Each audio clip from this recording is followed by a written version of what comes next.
Good morning, Wayzata. Today's March 8th. I'm Joe Kotke. I'm Shay Ludke. I'm Ratika Chakrabarty. Let's pounce into the news, Wayzata.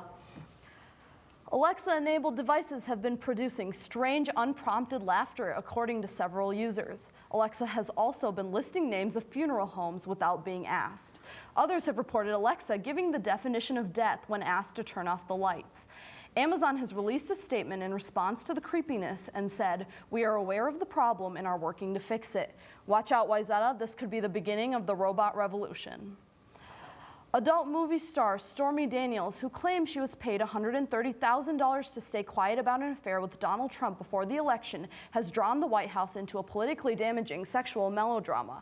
Daniels' lawyer, Michael Avenatti, said that the president's personal lawyer acquired a secret restraining order against her and continues to pressure her to keep silent. Daniels has filed a lawsuit against Trump, and earlier this week, Avenatti said that we do not take these threats kindly, nor will we be intimidated. A scientific expedition to the remote part of Antarctica has turned up a pleasant surprise. A secret hideout of over 1.5 million Adelie penguins in the remote Danger Islands discovered when scientists used Google Earth satellite to find their poop. The population of Adelies is thought to be declining due to climate change. Northeastern University professor Hanumant Singh said, "I think the biggest question is how 1.5 million penguins could have been hiding in plain sight." That's all for News Wayzata. Now back to Joe and Shay. Thanks, Ratika. Graduation speech submission tomorrow by 3:30 p.m. All the speech writing guidelines are available on the Wayzata High School website. Time is fast approaching for the next driver education session. Flyers with all information are available in all floor offices. Students and families are invited to a free college fair at the Minnetonka High School on March 12th from 6 to 8 p.m. There will be over 120 reps from various colleges there. Check your school email for details and see Ms. Muster in the CCC with any questions. Girls interested in playing spring golf should attend a meeting on Thursday, March 5th at 3:15 in room C119. See Mr. Schumacher with any questions. If you're interested in joining the super mileage car competition team this spring, the team will be meeting Tuesday, March 13th. The cars will be raced at Brainerd Speedway in May. For more info, see Mr. Pashina in D215 before or after first block. Now let's go over to weather with Brandon. Welcome back, Wayzata. Hope you guys enjoyed your time off earlier this week as a result of the winter storm that swept through this area late Monday into all day Tuesday. The good news is there's no snow in the forecast for the rest of the week. In the afternoon, conditions will be a little bit chilly with temperatures reaching a high of 27 degrees. Tonight, it will continue to drop into the just above 20 degrees with a slight 4-mile-per-hour wind coming in from the west. Tomorrow morning, I would advise you wear a jacket as the temperature will drop down into the teens to begin the day. It is not quite spring yet. The East Coast continues to get slammed. A third coastal storm is set to move in next week following winter storms Riley and Quinn that have already pounded the area earlier this week. More than 775,000 people are without power after the winter storm Quinn dumped snow on the Northeast. Pacific energy that eludes from the North Pacific Ocean will bring snow to the mountain west today. This energy will spread to the eastern states this weekend, and once again, like the low pressure that brought Quinn and Riley, will strengthen near or off the East Coast early next week, creating what remains uncertain to be rain or snow. We hope it's not as severe as a storm, as the storms have affected many people both visiting and living in that area. That's all I have for weather. Now back to the anchors.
So Nash, after hearing about Alexa, do you think robots are going to take over the world? Robots are terrifying. Good morning, Trojans. Girls basketball lost in the section semis 52-47 to Minneapolis South. The team will return the entire roster next season, with 13 being seniors. The girls finished 24-3 after winning their first 23 games. The team is young, powerful, and has an extremely bright future. Congrats on an extraordinary season, ladies. Boys basketball defeated Minneapolis Southwest in the section quarterfinals on Saturday 75-55. Paulson, Beninga, and Gallinson combined for 54. Gallinson said he credits the heat to the entire team, however, and their ball movement allows for good shots from everyone. The Big Three will be heavily relied upon as they advance in the section tournament. The Class A state hockey tournament began yesterday with unbelievable hair and victories. Orono, Matamidi, Hermantown, and Alexandria advanced to the semis. The Edina Hornets play Lakeville North at 11 a.m. today in Class AA, followed by St. Michael versus Duluth East, Hill Murray and Minnetonka, and the nightcap of Centennial facing off with St. Thomas Academy. The games will be streamed on 45 TV. LeBron James marched the Cavaliers through Denver last night. LeBron scored 39 and added 10 assists. The game concluded with 2 fadeaway jumpers from James, who said his game is at an all-time high despite this being his 15th season. Now back to Joe and Shay. Thanks, Nash. Our Way performance auditions are in A49 on March 12th and 13th, 3:20 to 4:20 p.m. The performance is April 13th, 7:15 to 9 p.m. Email Ms. Ivers for the Google form for performers and groups. Spring sports registration is now open. Go to ePay to sign up. The last day to register is the first day of the sport. Club YS is now accepting applications to next year's leadership board. Find packets in the YS office on 2nd floor.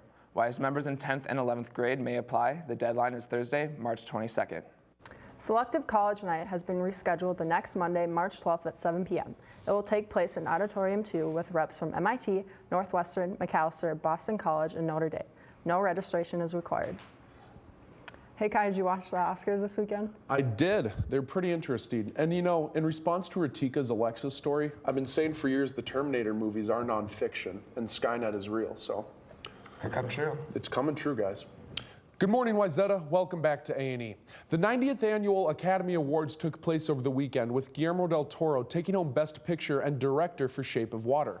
Frances McDormand received Best Actress for her spectacular performance in 3 Billboards Outside Ebbing, Missouri, and Gary Oldman received Best Actor for his performance as Winston Churchill in The Darkest Hour. Jordan Peele took home Best Original Screenplay for Get Out, becoming the first African-American to ever receive this prestigious award. Speaking of prestigiousness, Roger Deakins finally received his Best Cinematography Oscar after 14 nominations for his impeccable work on Blade Runner 2049. Overall, the show went very smoothly, my only gripe being Tobe Hooper's omittance from the In Memoriam section, despite his film The Texas Chainsaw Massacre being shown in one of the montages earlier in the show. In response to the Academy Awards, President Donald Trump tweeted, quote, "Lowest rated Oscars in history. Problem is, we don't have stars anymore, except your president. Just kidding, of course," end quote. But I really don't think he was kidding. The films getting a wide release this weekend are A Wrinkle in Time, Strangers Pray at Night, The Hurricane Heist, and Gringo. Do yourself a favor and check out Annihilation instead.